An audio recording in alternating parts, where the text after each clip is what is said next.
Hey guys, welcome back to Stuff and Things. Sorry about the lack of show yesterday. I was tired.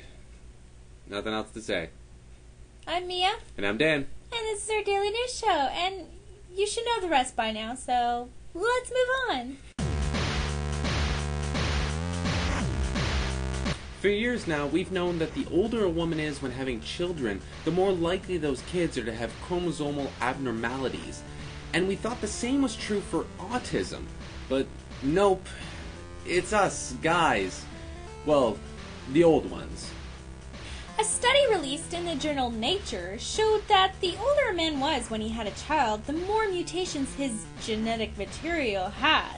So for a 20-year-old man, he'd have about 25 genetic mutations. And every year after that, another 2 would probably be added. That doesn't seem like a whole lot, but by the time a guy is 40, that's about an average of 65.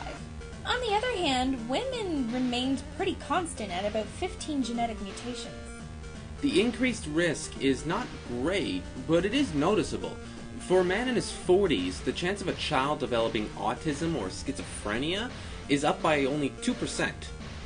Again, not a lot, but that's enough to account for about 20 to 30% of cases of autism in the US. The researchers took blood samples from about 78 parents and their children, and in particular, families whose parents had no mental disorders, but then had kids that did have mental disorders. They found an increase in the de novo mutations, which are random and happen near conception.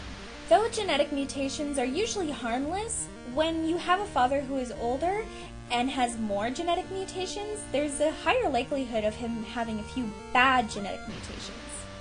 So, if you're planning on having kids and getting a little on in the years, don't worry. Again, the chances are still pretty slim. Unless you have some sort of already genetic disposition to something like this, you're fine. It's probably not going to affect you. But hey, if you're young like me and you are worried about these kind of things, go ahead and freeze your sperm.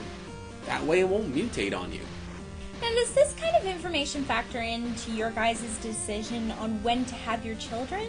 Or is it just, I'm going to have babies when I'm going to have babies?